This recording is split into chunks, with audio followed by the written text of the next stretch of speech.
മന്ത്രി കെ.ബി. ഗണേഷ് കുമാറിന്റെ പരിപാടിയിൽ പങ്കെടുക്കാൻ ഉദ്യോഗസ്ഥർ കൂട്ടത്തോടെ പോയതോടെ ഡ്രൈവിംഗ് ടെസ്റ്റ് തടസ്സപ്പെട്ടു. തിരുവനന്തപുരം മുട്ടത്തറയിലാണ് മോട്ടോർ വാഹന വകുപ്പിന്റെ ഡ്രൈവിംഗ് ടെസ്റ്റ് തടസ്സപ്പെട്ടത്. ആളില്ലെന്ന് പറഞ്ഞ് മന്ത്രി നിർത്തിവെച്ച മോട്ടോർ വാഹന വകുപ്പിന്റെ വാഹനങ്ങളുടെ ഫ്ളാഗ് ഓഫിനാണ് ഉദ്യോഗസ്ഥർ കൂട്ടത്തോടെ പോയത്. ഇങ്ങനെ ഒരു സെറിമണി ഉണ്ട് എങ്കിൽ ഈ ടെസ്റ്റ് ഡേറ്റ് മാറ്റി വയ്ക്കുക, അല്ലെന്നുണ്ടെങ്കിൽ മറ്റെന്തെങ്കിലും സംവിധാനം ഉണ്ടാക്കുക, പകരം ആളിനെ വയ്ക്കുക എന്നുള്ളത്. കാരണം വെച്ചാൽ രാവിലെ വന്നിട്ട് പെൺകുട്ടികളും ചെറിയ കുട്ടികളും മുതിർന്നവരും എല്ലാം വന്നതിന് വേണ്ടി വെയിറ്റ് ചെയ്ത് ഈ വെയിലത്തൊക്കെ പ്രോപ്പറായിട്ടൊരു വെയിറ്റിംഗ് ഷെഡ് പോലും ഇല്ലാത്തൊരു സ്ഥലമാണ്. അപ്പോൾ അത് ഭയങ്കരമായ ഒരു ബുദ്ധിമുട്ട്. അത് ഉദ്യോഗസ്ഥ അനാസ്ഥ തന്നെയാണ്. ഉദ്യോഗസ്ഥർക്ക് ഇത് അറിയാവുന്ന കാര്യങ്ങളാണ്. സർക്കാർ സംഘടിപ്പിക്കുന്ന പരിപാടി ഉണ്ടെങ്കിൽ സർക്കാർ സംഘടിപ്പിക്കുന്ന പരിപാടിക്ക് വേണ്ടി ഈ ടെസ്റ്റ് ഡേറ്റ് മാറ്റി വയ്ക്കണം, ഇല്ലെങ്കിൽ മറ്റൊരു സംവിധാനം ഉണ്ടാകണം. അത് ഉദ്യോഗസ്ഥൻ ചെയ്യേണ്ടതാണ്. ഉദ്യോഗസ്ഥന്മാരുടെ അനാസ്ഥ നമ്മളെ പോലുള്ളവരെ നല്ല രീതിയിൽ ബുദ്ധിമുട്ടിക്കുന്നത്. പ്രോപ്പറായിട്ടൊരു ഇൻഫർമേഷൻ ഇല്ല. ഞങ്ങൾ വരും, എപ്പോൾ വരും, എങ്ങനെ വരും ഇല്ല. അവരൊരു നീണ്ടൊരു പ്രോസസ്സാണ്. ശരി, ഉച്ചയ്ക്ക് ശേഷമാണ്. ഉച്ചയ്ക്ക് ശേഷം ഇത്ര മണിയെന്ന് പറഞ്ഞു കഴിഞ്ഞാൽ എല്ലാവർക്കും പോയിട്ട് തിരിച്ച് ആ ടൈമിൽ വരാൻ പറ്റും. ഇതിപ്പോൾ അങ്ങനെയൊന്നുമില്ല. ആ ഒരു പ്രോപ്പർ ടൈം പോലും അവർ ഷെഡ്യൂൾ ചെയ്യുന്നില്ല. വിശദാംശങ്ങളുമായി ബി അരുൺ ചേരുന്നുണ്ട് തിരുവനന്തപുരത്ത് നിന്ന്. അരുൺ, കെ.ബി. ഗണേഷ് കുമാർ ഗതാഗത മന്ത്രിയായ ശേഷം വകുപ്പിൽ നല്ല മാറ്റങ്ങൾ വന്നിട്ടുണ്ട്. കൃത്യമായ ശമ്പളം മാത്രമല്ല, പുതിയ ബസ്സുകൾ ഇറക്കുന്നു. അങ്ങനെ വലിയ പരിഷ്കാരങ്ങൾ കൊണ്ടുവരുമ്പോൾ തന്നെ മന്ത്രി കാണിക്കുന്ന ചില ഷോ ഓഫുകളുണ്ട്. അത് വലിയ വിമർശനത്തിന് കാരണമാകുന്നു. അതോടൊപ്പം മന്ത്രിയുടെ പൊതുപരിപാടിയിൽ പങ്കെടുക്കാൻ ഉദ്യോഗസ്ഥരെ കൂട്ടിക്കൊണ്ടുപോകുമ്പോൾ സാധാരണക്കാരായ ജനങ്ങൾ അനുഭവിക്കുന്ന ദുരിതം കൂടി മന്ത്രി എന്തുകൊണ്ട് കാണുന്നില്ല? ടോം, ഇതിനൊരു പഴയ കഥ കൂടിയുണ്ട്. രണ്ടാഴ്ച മുമ്പ് മോട്ടോർ വാഹന വകുപ്പിൻ്റെ വാഹനങ്ങളുടെ ഫ്ലാഗ് ഓഫ് തിരുവനന്തപുരത്ത് കനകക്കുന്ന് കൊട്ടാര വളപ്പിൽ സംഘടിപ്പിച്ചിരുന്നു. അന്ന് മന്ത്രിയാണ് ഉദ്ഘാടകനായി എത്തേണ്ടത്. മന്ത്രി എത്തുകയും ചെയ്തു. വി.കെ. പ്രശാന്ത്, വട്ടിയൂർക്കാവ് എം.എൽ.എ വി.കെ. പ്രശാന്ത് അതിൻ്റെ അധ്യക്ഷനായിരുന്നു. ആ പരിപാടി തുടങ്ങുമ്പോൾ മന്ത്രി നോക്കുമ്പോൾ അവിടെ സ്റ്റേജിൽ ആവശ്യത്തിന് ആളുകൾ, വേദിയിൽ ആവശ്യത്തിന് ആളുകളില്ല. മന്ത്രി വളരെ ക്രുദ്ധനായി അവിടെ സംസാരിച്ചു, വളരെ ക്ഷോഭത്തോടെ സംസാരിച്ചു. പറഞ്ഞത്, എൻ്റെ ഓഫീസിലെയും എൻ്റെ പാർട്ടിയിലെയും ചില ആളുകൾ മാത്രമാണ് ഇവിടെ ഉള്ളത്. ഇത്രയും വലിയൊരു പരിപാടി ഇങ്ങനെയാണോ സംഘടിപ്പിക്കേണ്ടത്? ഇതിവിടെ നിർത്തിവെക്കുകയാണ്. വന്നവർ ക്ഷമിക്കണം, ഈ പരിപാടി മറ്റു ദിവസത്തേക്ക് നടത്തും. അങ്ങനെ മാറ്റിയ പരിപാടിയാണ് ഇന്ന് രാവിലെ 10 മണിയോടുകൂടി പേരൂർക്കടയിലെ KSRTC ഡിപ്പോയിൽ നടത്തിയത്. ആ പരിപാടിയിൽ പങ്കെടുക്കാനാണ് ഈ ഉദ്യോഗസ്ഥനടക്കം പോയത്. അന്ന് ഈ ആളെ കൂട്ടുന്നതിൽ വീഴ്ച വരുത്തിയ ഉദ്യോഗസ്ഥർക്ക് നടപടിയെടുക്കുമെന്ന് മന്ത്രി പരസ്യമായി പ്രഖ്യാപിച്ചിരുന്നു. അതിൻ്റെ ഒരു ഭയത്താൽ തന്നെയാകണം ഉദ്യോഗസ്ഥർ ഇന്ന് വലിയ മുൻകരുതലെടുത്തു. പരമാവധി ആളുകളെ കൂട്ടി KSRTC തമ്പാനൂർ ഡിപ്പോയിൽ നടക്കം ബസ്സിൽ ആളുകളെ അവിടെ എത്തിച്ചു. അങ്ങനെ പോകുമ്പോഴാണ് ഈ ജനങ്ങൾ ഈ രീതിയിൽ ഈ ഡ്രൈവിംഗ് ടെസ്റ്റിന് വന്ന ആളുകൾ വലിയ രീതിയിൽ ബുദ്ധിമുട്ടിയത്, പെരുവഴിയിലായത്.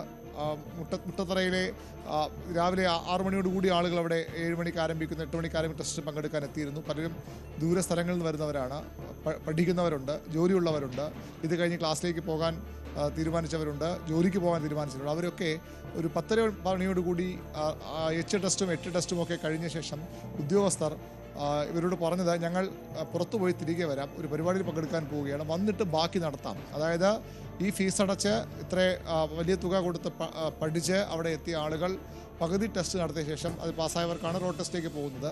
അവർ അവിടെ ഈ ഉദ്യോഗസ്ഥർ എപ്പോൾ വരുമോ അതുവരെ കാത്തിരിക്കേണ്ട ഒരു അവസ്ഥയുണ്ടായിരുന്നു. അതിൽ ചില ആളുകളാണ് നമ്മോട് സംസാരിച്ചത്. കുട്ടികളുണ്ട്, പെൺകുട്ടികളുണ്ട്, ഇതുപോലെ കുട്ടികളെയും കൊണ്ടുവന്ന രക്ഷാകർത്താക്കളുണ്ട്. എല്ലാവരും വലിയ ബുദ്ധിമുട്ടി. കടുത്ത വെയിലുള്ളൊരു സ്ഥലമാണിത്. മറ്റ് അത്യാവശ്യ സൗകര്യങ്ങൾ, ആളുകൾക്കൊന്ന് കയറി നിൽക്കാൻ പോലും കാര്യമായ സൗകര്യമില്ലാത്ത സ്ഥലമാണ്. മാത്രമല്ല ഇവരുടെ സമയത്തിൻ്റെ വില അത് ആര് കൊടുക്കും? മന്ത്രിയുടെ പരിപാടി ഇന്ന് വളരെ കെങ്കേമമായി നടന്നു. വലിയ രീതിയിൽ ആളുകൾ പങ്കെടുത്തു. ഉദ്യോഗസ്ഥരെയൊക്കെ ഇതുപോലെ അവിടെ ചെന്നെത്തിച്ച് അവിടെ പരിപാടി നടത്തുകയും ചെയ്തു. പക്ഷേ അപ്പോൾ ഇങ്ങനെ ജനങ്ങൾ പെരുവഴിയിലായി. ഫീസ് അടച്ച് പഠിക്കാൻ വലിയ തുക കൊടുത്ത് ടെസ്റ്റ് എഴുതാൻ വന്ന ആളുകൾ ഇങ്ങനെ ബുദ്ധിമുട്ടി. 6 മണി മുതൽ വന്നവരും 7 മണിക്ക് വന്നവരും ഒക്കെ ഉണ്ട്. അവർ അവിടെ കുടുങ്ങിക്കിടക്കുന്ന അവസ്ഥയുണ്ടായി. ഇത് മന്ത്രി അറിഞ്ഞിരിക്കാൻ തന്നെയാണ് സാധ്യത. നമ്മൾ വാർത്ത കൊടുത്ത് ഏതാനും സമയത്തിന് ഒരു ഉദ്യോഗസ്ഥൻ അവിടെ വന്നു. ബാക്കി ഈ ടെസ്റ്റിൻ്റെയൊക്കെ ബാക്കിയുള്ള ആളുകളുടെ ടെസ്റ്റ് എടുക്കുക നമ്മൾ കണ്ടിരുന്നു. അതിനുശേഷം വീണ്ടും സമയം വൈകിയാണ് റോഡ് ടെസ്റ്റ് നടത്താനായത്. അതിൻ്റേതായ എല്ലാ ഒരു ബുദ്ധിമുട്ടും ആളുകൾക്കുണ്ടായി. മന്ത്രി തൻ്റെ പരിപാടിക്ക് താൻ പങ്കെടുക്കുന്ന ഉദ്ഘാടന മാമാങ്കത്തിന് ആളെ കൂട്ടുമ്പോൾ അവിടെ ഇങ്ങനെ ജനങ്ങൾ പെരുവഴിയിലായി. അതവിടെ ജനങ്ങളാണ് രാജാക്കന്മാർ, ഭരണകർത്താക്കൾ, പ്രജകളെന്ന് തീർച്ചയായും അതാണ് മന്ത്രി ചിന്തിക്കേണ്ടത്. കാരണം ഇങ്ങനെ ജനങ്ങളെ ദുരിതത്തിലാക്കി പെരുവഴിയിലാക്കിയുള്ള ഉദ്ഘാടന മാമാങ്കമാണോ നടത്തേണ്ടതെന്ന്. മന്ത്രിക്ക് ആളെ കൂട്ടണമെങ്കിൽ സ്വന്തം പാർട്ടിയിൽ നിന്ന് ആളെ കൊണ്ടുവരാം. അതിനുള്ള സംവിധാനം തിരുവനന്തപുരത്തില്ലായിരുന്നു. തീർച്ചയായിട്ടും അങ്ങനെ പല തരത്തിൽ ആളെ കൊണ്ടുവരാം, അല്ലെങ്കിൽ ഇത്രയധികം ആളുണ്ടെങ്കിൽ മാത്രമേ ഒരു പരിപാടി നടക്കാൻ കഴിയൂ എന്നൊന്നുമില്ല. ഒരു വാഹനങ്ങളുടെ ഫ്ലാഗ് ഓഫാണ്. ഫ്ലാഗ് ഓഫ് ചെയ്യുമ്പോൾ സ്വാഭാവികമായും ആ വാഹനങ്ങളുടെ ഡ്രൈവർമാരുണ്ടാകാം, വാഹനമുണ്ടാകാം, ജീവനക്കാരും ഒക്കെ ഉണ്ടാകാം. അതിനും അപ്പുറത്തേക്ക് എന്തിനാണ് ഒരു ഉത്സവത്തിനുള്ള ആൾ ഈ പരിപാടിയിലൊക്കെ വേണ്ടതെന്ന ചോദ്യമാണ്. മന്ത്രിക്ക് കഴിഞ്ഞ ദിവസം ഈ ആൾ കുറഞ്ഞത് വലിയ അപമാന ബോധമായി തോന്നിയിരിക്കാം. അതുകൊണ്ടാണ് വലിയ ഒരു പൊതുവേദിയത്തിൽ മാധ്യമങ്ങളടക്കമുള്ള ഒരു വേദിയത്തിനാണ് അദ്ദേഹം ഇത്തരത്തിൽ പ്രതികരിച്ചത്. ഈ പരിപാടി അലങ്കോലമാക്കിയതാണ്, ഇത് ആരാണെങ്കിലും നടപടിയെടുക്കുമെന്നൊക്കെ പ്രഖ്യാപിച്ചത്. അതിലെ ഭയം കൊണ്ട് തന്നെയാണ് ഉദ്യോഗസ്ഥർ ഇങ്ങനെ ചെയ്തത്. പക്ഷേ ഉദ്യോഗസ്ഥർ അപ്പോഴും തീരുമാനിക്കേണ്ട ഒരു കാര്യമുണ്ടായിരുന്നു. സ്വാഭാവികമായി ഈ ഉദ്യോഗസ്ഥരേക്ക് പോകണമെന്ന് മന്ത്രി അങ്ങനെ പറഞ്ഞു കാണില്ല. മന്ത്രി ആളെ കൂട്ടണമെന്ന് മാത്രമേ പറഞ്ഞുള്ളൂ. ഉദ്യോഗസ്ഥർ കൂടി ഇതിൽ കുറ്റക്കാരാണ്. അവർ അവരുടെ ജോലി നിർത്തിവെച്ച് മന്ത്രിയെ സുഖിപ്പിക്കാൻ, മന്ത്രിയുടെ ഓഫീസിൽ സുഖിപ്പിക്കാനുമൊക്കെ ഇറങ്ങിപ്പോകുമ്പോൾ ഇത്തരം ആളുകളെ പെരുവഴിയിലാക്കി പോയ ഉദ്യോഗസ്ഥർ അവർ ഒരു ഡ്രൈവിംഗ് ടെസ്റ്റിനൊക്കെ ഒരു 1-2 മിനിറ്റ് വൈകി വന്നാൽ അവർക്ക് അവസരം നിഷേധിക്കപ്പെടുന്ന കാര്യങ്ങളൊക്കെ നമ്മൾ കേട്ടിട്ടുമുള്ളതാണ്.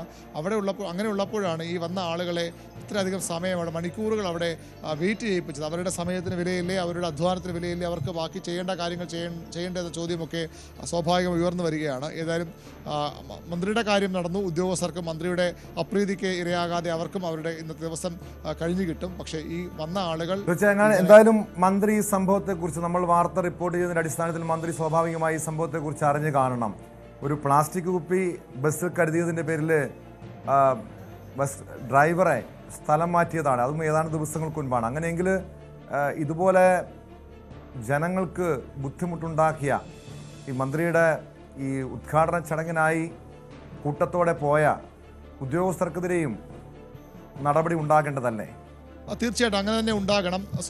മന്ത്രി കെ ബി ഗണേഷ് കുമാർ ഒരു കാരണവശാലും ഉദ്യോഗസ്ഥരോട് ഇങ്ങനെ പറയുമ്പോൾ നമ്മൾ വിശ്വസിക്കുന്നില്ല. നിങ്ങൾ ഡ്രൈവിംഗ് ടെസ്റ്റൊക്കെ നടന്ന് നിൽക്കട്ടെ, അതൊക്കെ നിർത്തിവെച്ച ശേഷം എൻ്റെ പരിപാടിയിൽ പങ്കെടുക്കൂ എന്ന് ഗണേഷ് കുമാർ പറഞ്ഞാൽ നമുക്ക് കരുതാനാകില്ല. അങ്ങനെ അദ്ദേഹത്തിൻ്റെ ഓഫീസ് പറഞ്ഞതെന്ന് കരുതാനാകില്ല. പക്ഷേ ഈ ഉദ്യോഗസ്ഥർ അത് മന്ത്രിയുടെ അന്നത്തെ ഒരു ക്ഷോഭം കണ്ട് തന്നെയാകാം ഇന്ന് ഇതൊക്കെ നിർത്തിവെച്ച് പോയത്, മന്ത്രിയെ ആളെ കാണിക്കാൻ. പക്ഷേ ഇങ്ങനൊരു ഗുരുതരമായ ഒരു ജോലിയുടെ വീഴ്ച കൂടിയാണ് ഉദ്യോഗസ്ഥരുടെ ഭാഗത്തുണ്ടായെന്നതാണ് ഏറ്റവും പ്രധാനപ്പെട്ട കാര്യം. അവർ തങ്ങളുടെ ജോലി പകുതിക്ക് വെച്ചാണ് ഇട്ടിട്ട് പോയത്. പകുതിയൊക്കെ വെച്ച് ഇട്ടിട്ട് പോയ ശേഷമാണ് തിരികെ വന്ന് ആളുകൾക്ക് അവരുടെ എല്ലാ കാര്യങ്ങളും കഴിഞ്ഞ ശേഷം വന്ന് ഈ ആളുകൾക്ക് ഡ്രൈവിംഗ് ടെസ്റ്റ് നടത്താൻ വേണ്ടിയാണ് അവർ വന്നത്. ഏതായാലും തികച്ചും വലിയൊരു അത്തരത്തിലൊരു കൃത്യവിലോപമായി കൂടി ഇതിനെ കാണേണ്ടതുണ്ട്. എന്ത് നടപടിയാണ് മന്ത്രിയും അദ്ദേഹത്തിൻ്റെ വകുപ്പും ഇതിലെടുക്കുക എന്നാണ് ഇനി അറിയേണ്ടത്. തീർച്ചയായും അതാണ് ഇനി അറിയേണ്ടത്. മന്ത്രി ഈ വിഷയത്തിൽ എന്ത് നടപടി സ്വീകരിക്കും.